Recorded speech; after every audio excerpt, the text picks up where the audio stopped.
Students, welcome to RT Academy and मैं आपका biology teacher Nagendra Sahu. तो ट्वेल्थीज, आई होप आप सभी लोग अच्छे होंगे, बढ़िया से हमारे वीडियोस को देख रहे हैं, लाइक कर रहे होंगे। उम्मीद यही करता हूं आपसे, देखते रहे, अच्छे से पढ़ाई करते रहे। तो ट्वेल्थीज के लिए आज हमारा जो चैप्टर था principle of inheritance and variation, आज इसका लास्ट टॉपिक हम स्टार्ट करेंगे और वो लास्ट टॉपिक आज हमारा होगा क्रोमोसोमल डिसऑर्डर। इसके पहले हमने जो पढ़ा था वो था हमारा मेंडेलियन डिसऑर्डर और आज हमारा होगा क्रोमोसोमल डिसऑर्डर। क्लियर? तो हमारे जो चैप्टर था principle of inheritance and variation, इसमें हमने मेंडलिज्म से कहानी को स्टार्ट किया था। मेंडल्स के रूल, कुछ नॉन मेंडेलियन इनहेरिटेंस जिसमें हमने कोडोमिनेंस, इनकम्प्लीट डोमिनेंस के बारे में, प्लियोट्रॉपी, पॉलीजेनिक इनहेरिटेंस, इनके बारे में जाना था। एंड नाउ आज हम टॉपिक अपना उठा रहे हैं क्रोमोसोमल डिसऑर्डर। ये क्रोमोसोमल डिसऑर्डर बेसिकली पार्ट हुआ करता था जेनेटिक डिसऑर्डर का। जो लास्ट हमने स्टार्ट किया था वो कहानी जेनेटिक डिसऑर्डर से स्टार्ट करी थी कि कैसे हमारे जेनेटिक डिसऑर्डर होते हैं, कितने टाइप के जेनेटिक डिसऑर्डर होते हैं और ये डिसऑर्डर आपके one generation to another generation transfer होते रहते हैं। तो हमने जेनेटिक डिसऑर्डर को वहां पे टू पार्ट में डिवाइड किया था, जहां पर मेंडेलियन डिसऑर्डर था and chromosomal disorder. Mendelian disorder में हमने जाना था कि जब केवल सिंगल न्यूक्लियोटाइड में कोई चेंजेस आ रहे हैं, या तो वो डिलीट हो रहा है, डिलीशन हो रहा है, या नया न्यूक्लियोटाइड आ गया उसके प्लेस पे, या यानी कि इंसर्जनल हो रहा है, ऐसी कंडीशन पे हमने मेंडेलियन डिसऑर्डर को चुना कि हाँ भाई ऐसा डिसऑर्डर मेंडेलियन डिसऑर्डर है। जहां पर याद हो आपको, हमने sickle cell anaemia, thalassaemia, phenylketonuria, colour blindness, haemophilia, इन सब के बारे में जाना था। और आज हम चल रहे हैं जानने कि क्या होता है क्रोमोसोमल डिसऑर्डर। तो क्रोमोसोमल डिसऑर्डर का मीन ये है कि जब हमारे क्रोमोसोम में कोई डिसऑर्डर हो।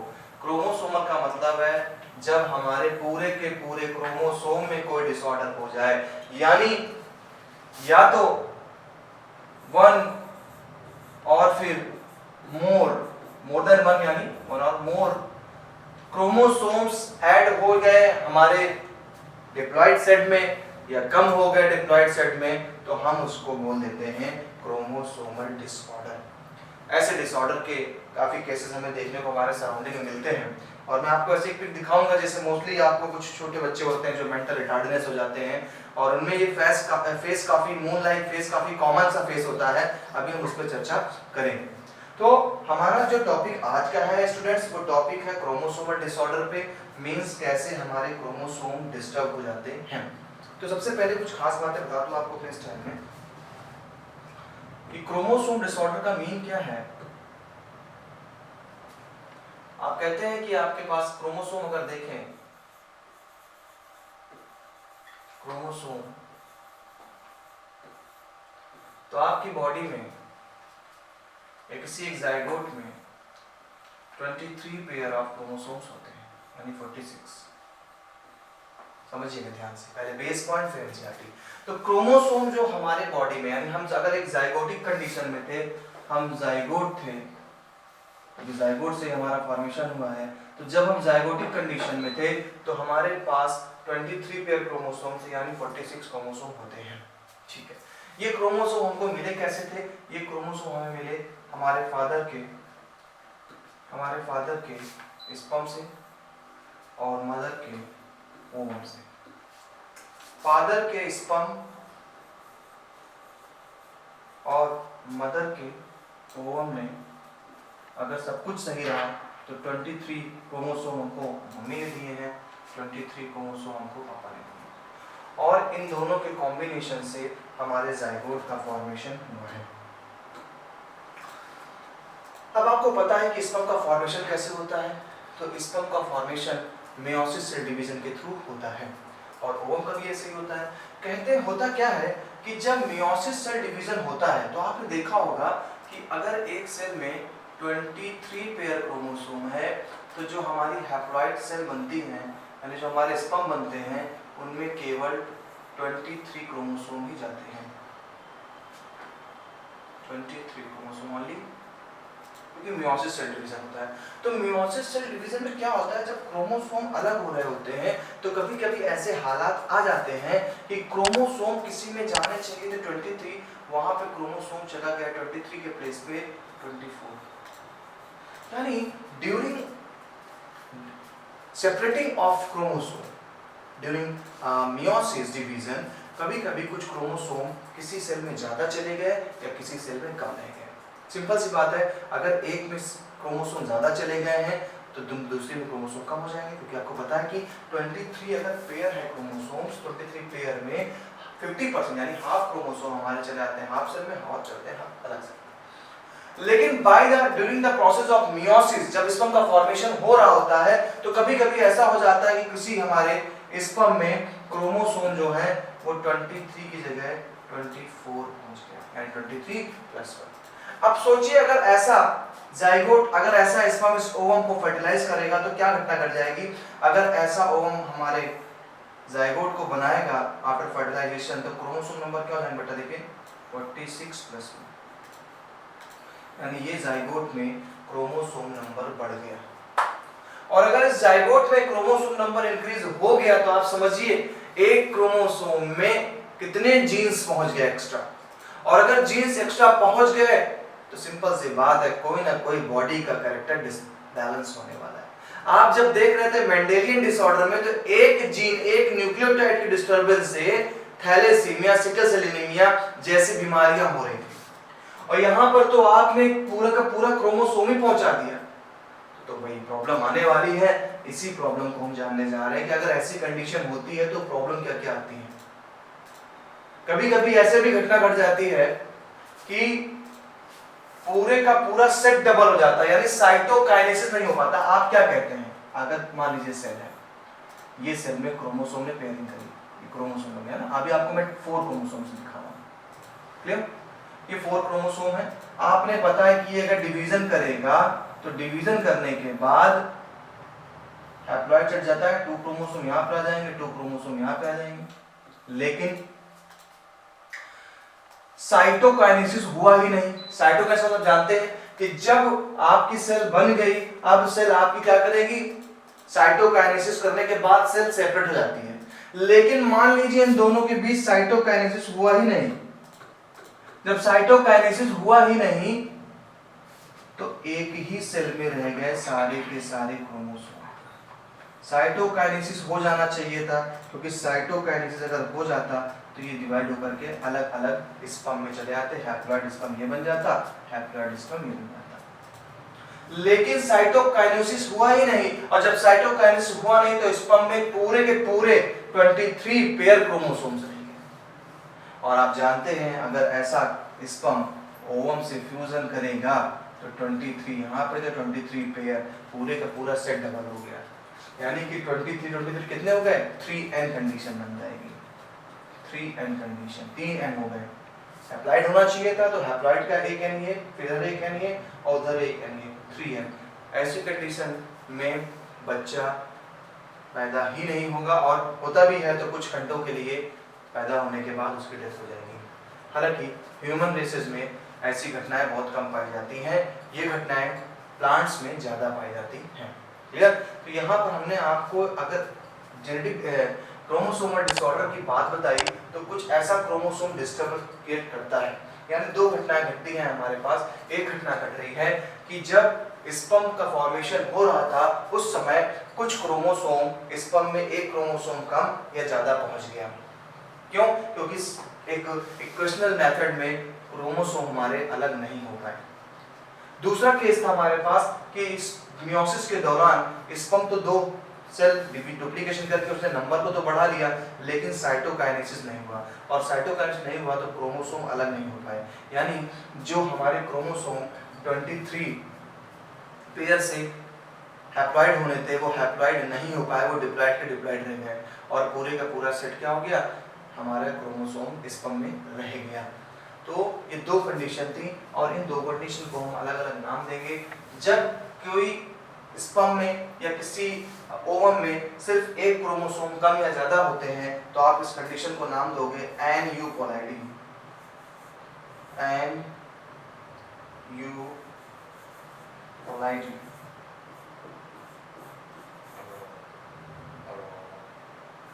एनयूपोलाइडी। और अगर पूरे का पूरा सेट यानी क्रोमोसोम होना चाहिए 23 पेयर, तो अब हो गया 23, तो अब वो पहुंच गया 23 पेयर, यानी जस्ट डबल हो जा रहा है। क्रोमोसोम बहुत बढ़ गए, एक नहीं बढ़ रहा है, एक से ज्यादा बढ़ रहे हैं। आपको पता है एक से ज्यादा बढ़ते हैं तो हम टर्म यूज करेंगे पॉली, और बन जाता है पॉलीपोलाइडी। तो दो कंडीशन हमें देखने को मिलेगी हमारे क्रोमोसोमल डिसऑर्डर में। एक है हमारा एनयूपोलाइडी, तो एन का मतलब होता है सिंगल, सिर्फ एक क्रोमोसोम कम हो या ज्यादा हो।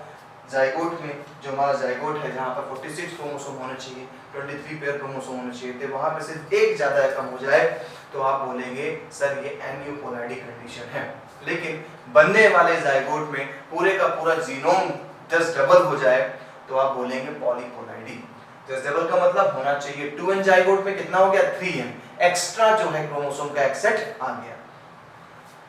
अब चलिए देखते हैं एनसीईआरटी क्या कहते हैं। देखिए हमने क्रोमोसोमल डिसऑर्डर को दो पार्ट में डिवाइड किया है। क्रोमोसोमल डिसऑर्डर हमारा एक फर्स्ट होता है एनयूपोलाइडी, सेकंड है हमारा पॉलीपोलाइडी। जैसा मैंने बताया एनयूपोलाइडी का मतलब है सिर्फ एक का पाया जाना। अगर सिर्फ एक पाया जा रहा है, ओनली वन है, ओनली वन क्रोमोसोम ऐड हो रहे हैं या डिलीट हो रहे हैं तो एनयूपोलाइडी हो गया। और मोर देन वन हो गए, मोर देन वन, तो ये हो गया पॉलीपोलाइडी। तो दो केस क्रोमोसोमल डिसऑर्डर जैसे आप स्टार्ट करेंगे, दो कंडीशन है वहां पे एनयूपोलाइडी एंड पॉलीपोलाइडी। एनयूपोलाइडी सिर्फ सिंगल क्रोमोसोम कम या ज्यादा होगा, एक क्रोमोसोम, एंड पॉली का मतलब मोर देन वन क्रोमोसोम अगर जाइगोट में पहुंच गया है, होने चाहिए 23 पेयर, पहुंच गया है वो, यानी कि 46 का जस्ट डबल कर दीजिए, पहुंच गया 46 पेयर, तो ये हैवान पैदा होगा बच्चा, और ऐसी कंडीशन आती है पॉलीपोलाइडी की। चलिए एक एक डिस्कस करते हैं अच्छे से। सबसे पहले बात करते हैं एनयूपोलाइडी की। तो इट इज द गेन और loss of chromosomes due to the failure of segregation of chromatids during cell division. जब सेल डिवीजन हो रहा होता है उस समय, देखिए दिख रहा साफ साफ, ये एक नॉर्मल कंडीशन है। क्या आपको दिख रहे हैं, एक पेयर ये क्रोमोसोम का होमोलॉगस पेयर, एक ये। जब सेल डिवीजन कर रही है तो हर एक सेल में एक देखिए येलो वाला पहुंचा है, ब्लू वाला है, येलो वाला, एक ब्लू वाला, यानी देखिए हैप्लॉइड होगा, यहाँ पे 4 क्रोमोसोम से यहाँ पे सिर्फ 2 क्रोमोसोम पहुंचा है, एक येलो एक एंड ब्लू। क्लियर? तो ये नॉर्मल कंडीशन है, 4 की जगह 2 पहुंचे, सब में इक्वल अमाउंट में पहुंच रहे हैं। लेकिन आप कंडीशन कुछ यहाँ देखिए, यहाँ भी वही 4 क्रोमोसोम्स है, देखा जाए तो 4 क्रोमोसोम से यहाँ पर देखिए क्रोमैटिड डिस्टर्ब होगा, यहाँ पर देखिए सिंगल क्रोमैटिड है, एक क्रोमैटिड इसका निकल के देखिए यहाँ चला गया, ये वाला, ये आ गया ऐसा क्रोमैटिड। यानी क्रोमैटिड्स का जब क्रॉसिंग ओवर हो रहा था तो इसने पूरे के पूरे क्रोमैटिड को ही खींच लिया, पूरा का पूरा क्रोमैटिड आ गया। तो बेटे देखिए इसमें क्या हो गया, इसमें देखिए 3 क्रोमोसोम्स आ गए, देख रहे हैं, देखिए 3 क्रोमोसोम्स हैं। अब देखिए इसमें 2 हैं, अब इससे निकाल दिया था इसने क्रोमोसोम, केवल सिंगल बचा क्रोमोसोम। यहाँ पर हो गए हमारे 3 क्रोमोसोम्स, और यहाँ बेचारे के पास हो गए सिंगल क्रोमोसोम। सिंपल ही बात है, ये दो तो नॉर्मल थे, लेकिन यहाँ पर n+1 हो गया, यहाँ पर n+1 हो गया। ये क्या इंडिकेट कर रहा है? इंडिकेट कर रहा है कि अगर ये वाला स्पर्म ओवम को फर्टिलाइज करेगा तो यहाँ तो 3 है, नॉर्मल कंडीशन पे 2 होना चाहिए, तो टोटल कितना हो जाएगा, 3 ये हो गए, 2 ओवम से मिल जाएंगे तो 5 हो गए, और होना कितना चाहिए था नॉर्मल कंडीशन के लिए, 4 होना चाहिए था। यानी ऐसे जाइगोट, ऐसा एम्ब्रियो में डिसऑर्डर हो जाएगा। क्लियर? ऐसे देखिए n-1 है, यहाँ पे सिंगल 1 है, अगर ये जाकर के ऐड होगा किससे, ओवम से, तो वहां पर सिर्फ कितने बन पाएंगे, 3 बन पाएंगे, यानी होने चाहिए थे 4, लेकिन क्या हो गया 1, ये भी डिसऑर्डर बनेगा। तो एक क्रोमोसोम के ज्यादा हो जाने, एक क्रोमोसोम के कम हो जाने पे जो डिसऑर्डर बनेगी उस डिसऑर्डर को हम बोलते हैं हमारा एनयूपोलाइडी। क्लियर?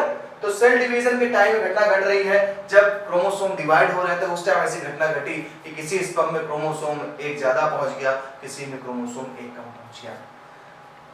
एग्जाम्पल की बात करें इसकी, तो उस एग्जाम्पल के पहले आपको हम थोड़ा सा पॉलीपोलैरिटी के बारे में बता दें कि पॉलीपोलैरिटी भी क्या है। जैसे कि मैंने आपको बताया, it is an increase in a whole set of chromosome due to failure of cytokinesis after telophase stage of cell division. आपको पता है कि हमारे सेल डिवीजन के स्टेज में 4 स्टेजें होती थी और उस 4 स्टेज में सबसे पहली स्टेज आती थी हमारी प्रोफेज,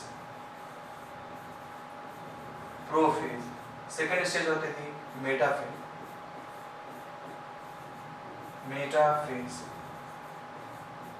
थर्ड स्टेज होती हमारी एनाफेज एंड फोर्थ स्टेज होती हमारी टेलोफेज। और हम सभी अच्छे से जानते हैं कि टेलोफेज के बाद साइटोकाइनेसिस होता था जहां पर हमारी सेल डिवाइड हो जाती थी, यानी हमारी जो स्पर्मेटोगोनिया थी वो डिवाइड होकर के अलग अलग स्पर्म को बना देगी।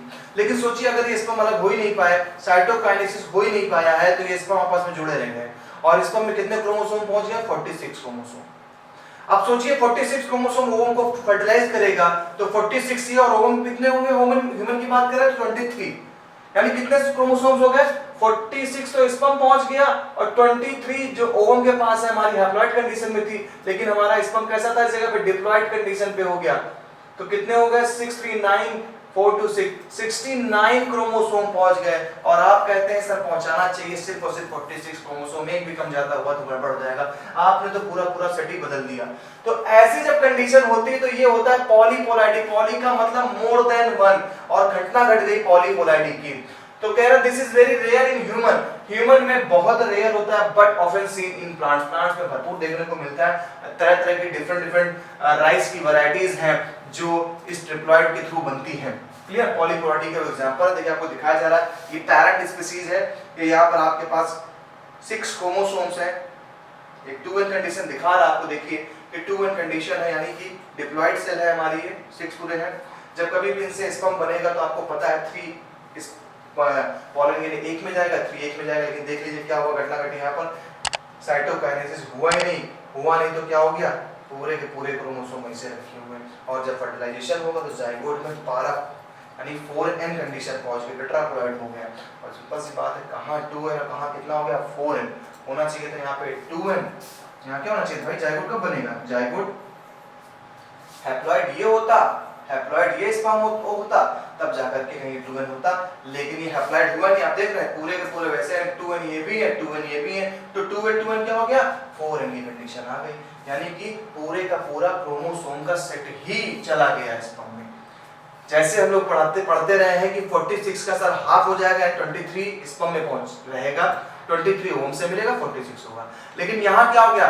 यहाँ पर 46 का हाफ हुआ ही नहीं है, यहाँ पर पूरे का पूरा 46 ही रह गया। तो सिंपल सी बात है, गड़बड़ी तो होना लाजमी है। तो आप ये चीज जान चुके कि आखिर जेनेटिक डिसऑर्डर है क्या, क्रोमोसोमल डिसऑर्डर है क्या। और फिर आपने इस क्रोमोसोमल डिसऑर्डर में चीज जानी, क्रोमोसोमल डिसऑर्डर के भी आपने 2 पार्ट किए। क्या किए? आपने एक पार्ट किया एन्यूपोलैरिटी का और दूसरा पार्ट किया पॉलीपोलैरिटी का। एन्यूपोलैरिटी में सिर्फ सिंगल क्रोमोसोम्स को आपने घटाया और बढ़ाया, लेकिन पॉलीपोलैरिटी में पूरे का पूरा डीएनए का सेट, पूरे का पूरा क्रोमोसोम का सेट ही बढ़ गया। ये कब हुआ? ये तब हुआ जब साइटोकाइनेसिस नहीं हो पाया। और जब साइटोकाइनेसिस नहीं हो पाएगा तो सिंपल सी बात है, स्पर्म बन गया लेकिन अलग ही नहीं हो पाया, तो पूरे के पूरे क्रोमोसोम 46 के 46 रह गए। तो देखिए बवाल हो जाता है कैसे। आगे चलते हैं, एग्जांपल्स की बात करेंगे दोनों की। सबसे पहले हम बात करते हैं क्रोमोसोमल डिसऑर्डर में, जिसमें सबसे पहला डिसऑर्डर आता है हमारा डाउन सिंड्रोम। ये डाउन सिंड्रोम साइंटिस्ट डाउन के नाम से रखा गया था, डाउन सिंड्रोम। उन्होंने अपने नाम से इस डिसीज के बारे में बताया हमको। ये डिसीज के बारे में देख लीजिए। सबसे पहला जो पॉइंट आपको एग्जाम के लिए याद रखना है कि डिसीज कब होती है, तो जब आपके 21st नंबर क्रोमोसोम का जब 21st पेयर होगा। यानी देखिए पूरा दिख रहा है ऐसे, ये है आपका 21st पेयर। आप देखिए 21st पे देखिए कितने क्रोमोसोम्स हो गए, सब में 2 क्रोमोसोम्स है, 1 and 2, सब में 1 and 2। लेकिन यहाँ देखिए क्या हो गया? 1 2 and 3। यहाँ 3 क्रोमोसोम पहुंच जाए, यानी 21st पेयर पे क्रोमोसोम का 21वां जोड़ा जहां पर सिर्फ 2 होने चाहिए थे वहां पे 1 क्रोमोसोम एक्स्ट्रा ऐड हो गया। मैंने बोला था एक्स्ट्रा ऐड हो जाए या कम हो जाए, ये दोनों कंडीशन पे डिसऑर्डर आ जाएगा, और यहाँ पर भी डिसऑर्डर आ गया। डिसऑर्डर क्या आ गया, आप इस बच्चे को देखिए, आपने शायद ऐसे बच्चों को बहुत देखा होगा, ऐसे फेस बड़ा कॉमन सा फेस मिलता है डाउन सिंड्रोम में। घटना तब घटती है जब आपके 21st पेयर वाले क्रोमोसोम पे एक क्रोमोसोम ऐड हो जाता है, और एक ऐड हो रहा है तो सिंपल सी बात आप कहेंगे sir this is the example of aneuploidy, an means single. तो यहाँ पर एन्यूपोलाइडी घटना घटी, एक क्रोमोसोम बढ़ गया और बीमारी आ गई बच्चों में। आप देख रहे हैं ये बीमारी है डाउन सिंड्रोम की। बेसिकली ऐसा फेस जो आपको देखने को मिलता है, ये फेस आपको एन्यूपोलाइडी डिसीज में देखने को मिलेगा, ये फेस आपको डाउन सिंड्रोम में देखने को मिलेगा। ये जो डाउन सिंड्रोम की डिसीज है, इस डिसीज में बच्चे का फेस थोड़ा मून जैसा होता है। मैं बार बार कहता हूँ कि मैंने ऐसे खुद कई बच्चों को कॉमनली देखा हुआ है जिनका फेस बहुत मैच करता है इस तरीके से। तो ऐसी घटना देख करके आप कि समझें कि वो डाउन सिंड्रोम से पीड़ित है। इस डाउन सिंड्रोम में आपको ट्राइसोमी मिला, यानी ट्राइसोमी का मतलब 3 हो गए, 3 क्रोमोसोम हो गए तो हमने बोल दिया ट्राइसोमी। अब सोचिए एक बढ़ गया तो 3 हो गए तो ट्राई बोल दिया। सोचिए यहीं पर अगर किसी पेयर में एक घट जाता, मैं इसको हटा दे रहा हूं, घट जाता तो आप क्या बोलते हैं, सिंगल को क्या बोलते हैं आप, मोनो। सिंगल को आप बोलते हैं मोनो, तो बोल देंगे आप मोनोसोमी। मोनोसोमी जब किसी पेयर में क्रोमोसोम कम हो रहा है मोनोसोमी, एक बढ़ जाएगा तो ट्राइसोमी। ट्राई क्यों बोल रहे हैं, एक बढ़ रहा है तो इसको मोनोसोमी बोलते हैं, इसलिए इसको बोल रहे हैं ट्राइसोमी, क्योंकि 2 तो ऑलरेडी होते ही होते हैं हर एक पेयर में, एक बढ़ गया तो हो गया ट्राइसोमी, और आपकी डिसीज तैयार हो गई डाउन सिंड्रोम। कुछ कैरेक्टरिस्टिक्स हैं डिसीज के। पहला, short stature with small round face. Short stature का मतलब जो इनका माथा होगा बहुत ही शॉर्टेड होगा, एंड स्मॉल राउंड फेस होगा। राउंड फेस देख रहे हैं आप, ये फेस रखा है मैंने बनाया है। ब्रॉड फ्लैट फेस होगा, या तो भी ब्रॉड फ्लैट फेस होगा, सामने से फेस में कोई उभार नहीं होगा, फेस पूरा फ्लैट होगा। ये फेस हमारा फ्लैट होगा। बहुत ज्यादा आपने करेक्टर मत याद करें। फर्स्ट हो गया short stature with small round face, forward big tongue. Big tongue मतलब थोड़ा फॉरवर्ड, यहाँ पर आपको थोड़ा सा बीच में एक फॉरो दिखाई पड़ेगी तो हमने उसको बोल दिया फॉरवर्ड। बिग टंग है, काफी देखिए ब्रॉड टंग है। माउथ की ओपनिंग भी बहुत छोटी होती है, बहुत ज्यादा बड़ा माउथ नहीं होगा, माउथ की ओपनिंग बहुत कम होती है। Broad palm with characteristic palm, simian creases. Simian creases मतलब बहुत ज्यादा हाथ पैरों में इनके दरार मिलेंगे, बहुत ज्यादा दरार मिलेंगे, बहुत ज्यादा देखिए छोटे छोटे कैसे आपको लोब्स दिखाई पड़ रहे हैं फिंगर में, जैसे एनिमेशन हो ऐसे लोब्स दिखाई पड़ते हैं फिंगर में आपको। Many loops on fingertips, retarded physical, psychomotor and mental development. Psychomotor मतलब नर्वस सिस्टम का थोड़ा सा डेवलपमेंट कम होगा, मेंटल रिटार्डनेस होंगे, दिमागी तौर पे थोड़ा सा डिस्टर्ब होंगे, थोड़ा सा मतलब वेल डेवलप्ड ब्रेन नहीं होगा। Congenital heart disease. Congenital heart disease का मतलब है कि जो हार्ट की डिसीजेस हैं वो कंजेनाइटल होंगी, मींस जन्मजात कुछ हार्ट बीमारियां इनको रहेंगी। कंजेनाइटल का मतलब होता है सिंस बर्थ, तो सिंस बर्थ कुछ इनको हार्ट की प्रॉब्लम्स भी रहेंगी ऐसे डाउन सिंड्रोम वाले बच्चों को। ठीक है, तो इनके लिए सहानुभूति की बहुत जरूरत है, ऐसे बच्चों को देखें तो उनके लिए सिंपैथी रखना जरूरी है। चलिए हम आते हैं क्रोमोसोमल डिसऑर्डर की बात करते हैं। अब हम देखिए यहाँ पर एक और एडिशनल चार्ज की बात करते हैं, तो हमारे पास एक डिसीज है क्लिनेफेल्टर सिंड्रोम। क्लिनेफेल्टर जो सिंड्रोम होता है हमारा, ये देखिए क्या है, it is the presence of an additional copy of X chromosome in male. X chromosome in male लिख दिया ना तो आप समझ जाइए कि 23rd पेयर की बात कर रहा है, 23rd पेयर, क्योंकि मेल लग गया है। अगर मेल लग गया तो इसका मतलब मेल क्यों नाम ले रहा है, क्योंकि मेल को आइडेंटिफाई किया जाएगा 23rd पेयर से। तो जब मेल को आइडेंटिफाई किया जा रहा है 23rd पेयर से, तो हम बात करेंगे कि ये जो बीमारी है, ये बीमारी तब होगी जब आपके 23rd पेयर पे एक एक्स्ट्रा क्रोमोसोम ऐड हो जाए। और अगर 23rd पेयर पे एक एक्स्ट्रा क्रोमोसोम ऐड होता है तो यहाँ पे देखिए ट्राइसोमी है, लेकिन किस जगह पे ट्राइसोमी है, ये ट्राइसोमी है आपके 23rd पेयर पे। और इस 23rd पेयर पे जब ट्राइसोमी होगी तो देखिए आप क्या कैरेक्टर देख रहे हैं, ब्रीस्ट इनलार्जमेंट। ब्रीस्ट इनलार्जमेंट का रीजन ये हो गया कि 2x क्रोमोसोम 23rd पे पहुंच गए, 2x पहुंच रहे हैं, देखिए x बेसिकली फीमेल क्रोमोसोम है। अब 2x पहुंच गए हैं, y बेचारा अकेला पड़ गया। अभी जब y बेचारा अकेला पड़ गया हमारा, जब y हमारा अकेला पड़ गया है, तो ये जो y है हमारा, ये ज्यादा अपने डोमिनेंस कैरेक्टर को शो नहीं कर पाएगा। क्यों? क्योंकि 2x खड़े हो गए यहाँ पर के, और जब 2x आ गए हैं तो फीमेल कैरेक्टरिस्टिक ज्यादा आ जाएगा इन कंपैरिजन टू मेल। ऐसे जो मेल होंगे उन मेल में ब्रीस्ट इनलार्जमेंट पाया जाएगा, साथ ही साथ बॉडी में लेस हेयर पाए जाएंगे। ये दो कॉमन कैरेक्टर हैं। डिस्कवर करने वाले साइंटिस्ट का नाम क्लिफेंडर था और उन्होंने अपने नाम से सिंड्रोम का नेम रख दिया। तो यहाँ पर 47 क्रोमोसोम हो गए हैं। याद रखिएगा, जब 21 पेयर पे आप कर रहे थे तो डाउन सिंड्रोम बन रहा था, वहां भी ट्राइसोमी चल रहा था, यहाँ भी ट्राइसोमी है। लेकिन यहाँ पे ट्राइसोमी क्यों है? क्योंकि सेक्स क्रोमोसोम पे एक एक्स क्रोमोसोम बढ़ गया, और जब सेक्स पे एक एक्स बढ़ गया तो ऑलरेडी एक्स होता ही है, इसमें फीमेल कैरेक्टर्स आ रहे हैं क्योंकि 2x ने अपना ज्यादा डोमिनेंसी शो कर दी। क्लियर? ऐसे जो फीचर्स में होगा तो लेस बॉडी, ये तो आपको याद रखना है। ओवरऑल मस्कुलिन डेवलपमेंट, मस्कुलिन मतलब फीमेल से लिया गया, मस्कुलिन डेवलपमेंट है। However feminine development is also expressed, male का भी डेवलपमेंट होगा।